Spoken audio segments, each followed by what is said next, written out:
Olá, tudo bem? Chegamos ao dia 21 do nosso desafio da leitura da Bíblia comentada em 365 dias. Eu sou a Tati, que o Senhor continue te abençoando e falando ao seu coração abundantemente durante toda a nossa jornada, todo o nosso propósito. Muito obrigada pela sua companhia. Nós estamos usando a Bíblia de Estudo Joyce Meyer com comentários da autora.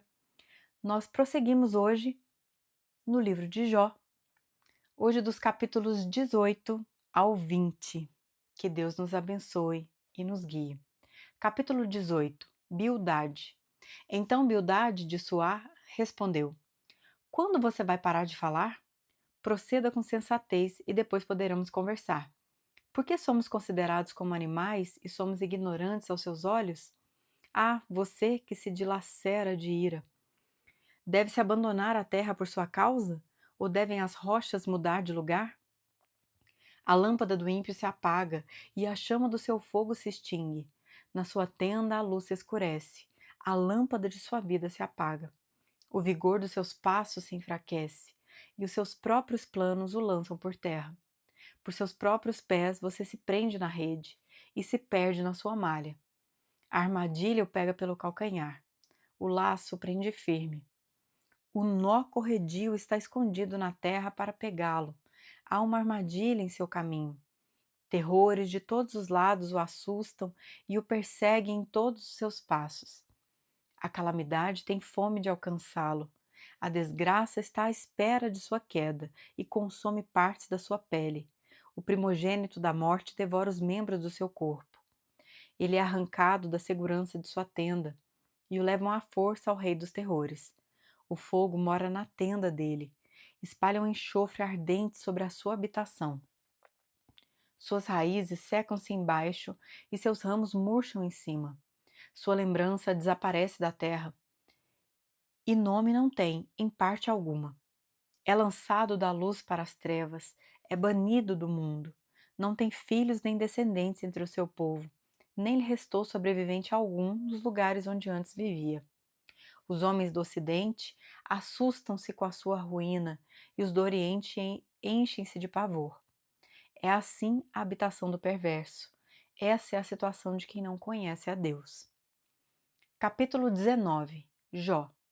Então Jó respondeu: Até quando vocês continuarão a atormentar-me e a esmagar-me com palavras? Vocês já me repreenderam 10 vezes. Não se vergonham de agredir-me? Se é verdade que me desviei, meu erro só interessa a mim. Se de fato vocês se exaltam acima de mim e usam contra mim a minha humilhação, saibam que foi Deus que me tratou mal e me envolveu em sua rede. Se grito, é injustiça, não obtenho resposta.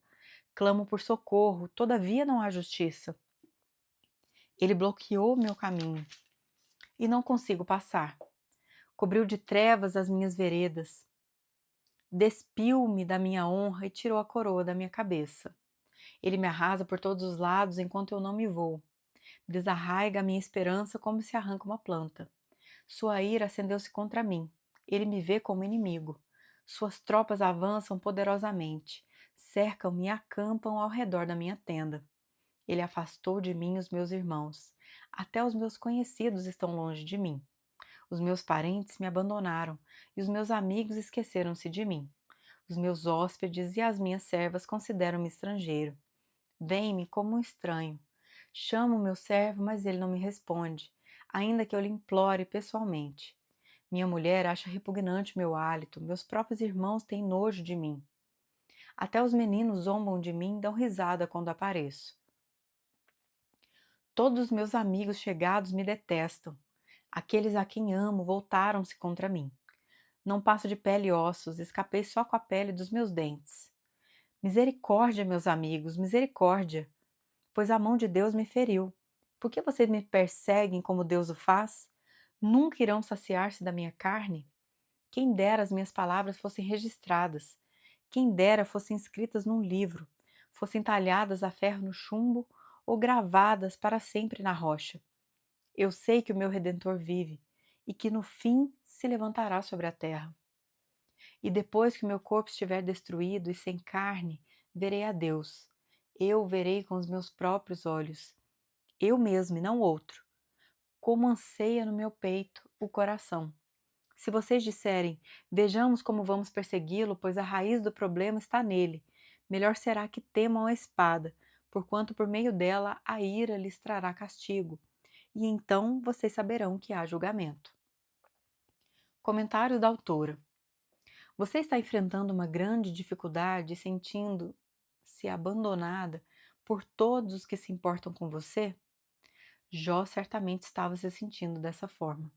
Assim como ele, entenda que o seu Redentor vive e que ele nunca falhará com você nem a abandonará. Peça a Deus para cercá-la com a sua presença e para lhe dar a sua paz. Deus é o nosso Redentor.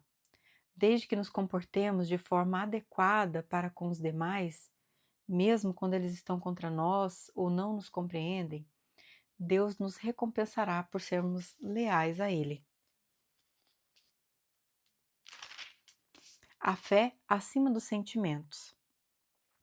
Jó passou por muitos testes e provações, mas sua paciência e sua fé triunfaram no fim, como veremos ainda no capítulo 42. Deus também nos testa. Uma das maneiras pelas quais ele faz isso é permitindo que passemos por períodos de aridez, períodos em que parece que nada é capaz de nos ministrar ou saciar a nossa alma. Vamos à igreja, mas não nos sentimos diferentes quando saímos. Lemos o mais novo livro ou ouvimos a última canção de adoração, mas isso não nos faz bem algum.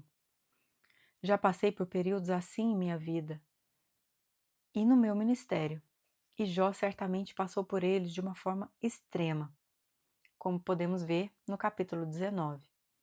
Passei por experiências em que me sentia no alto de uma montanha e também passei por vales. Minha vida de oração e louvor já passou por períodos de aridez.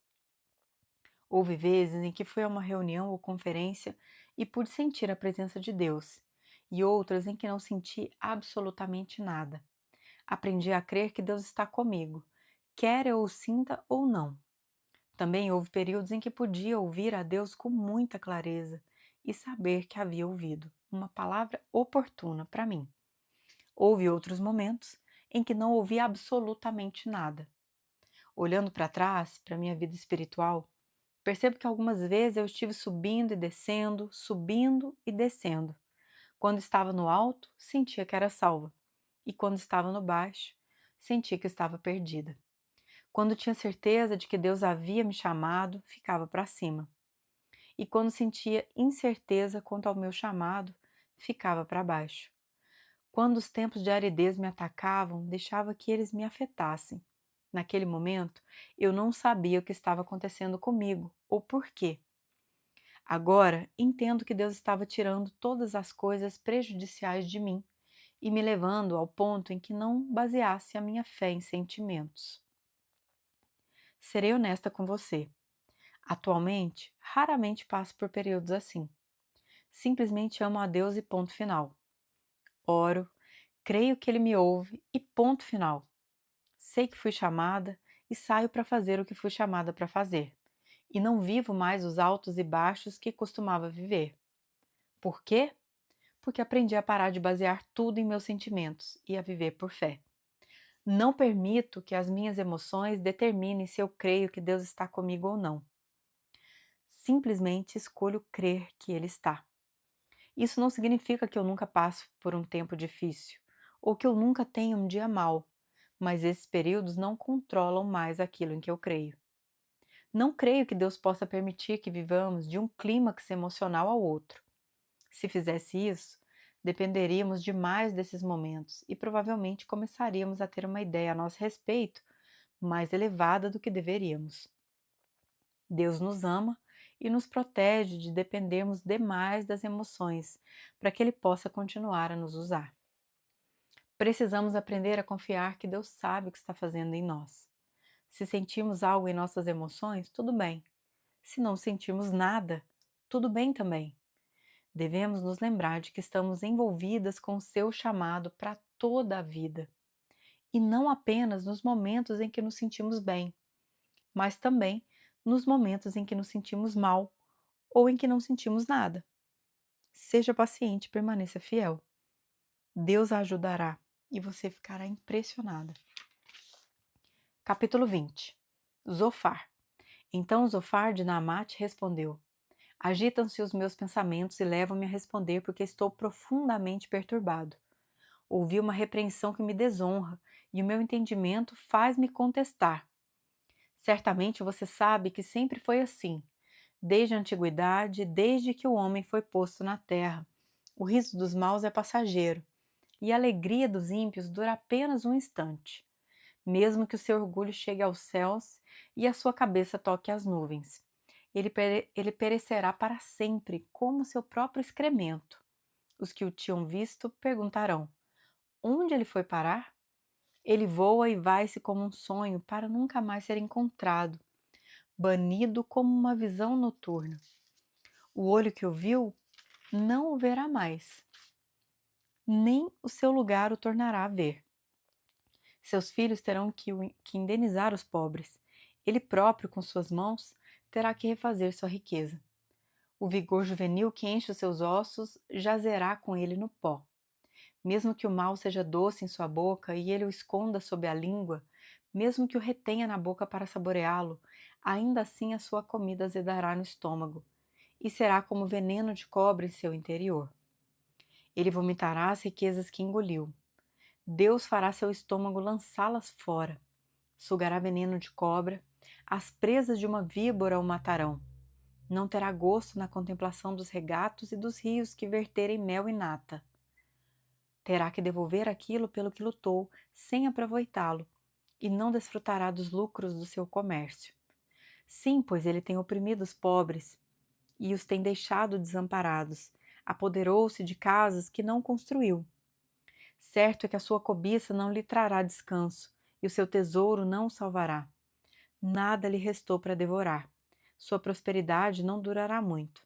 Em meio à sua fartura, a aflição o dominará. A força total da desgraça o atingirá. Quando ele estiver de estômago cheio, Deus dará vazão às tremendas chamas de sua ira, e sobre ele despejará o seu furor. Se escapar da arma de ferro, o bronze da sua flecha o atravessará. Ele a arrancará das suas costas, a ponta reluzente saindo do seu fígado. Grande pavor virá sobre ele. Densas trevas estarão à espera dos seus tesouros. Um fogo não assoprado o consumirá e devorará o que sobrar em sua tenda. Os céus revelarão a sua culpa, a terra se levantará contra ele. Uma inundação arrastará a sua casa, águas avassaladoras no dia da ira de Deus. Esse é o destino que Deus dá aos ímpios.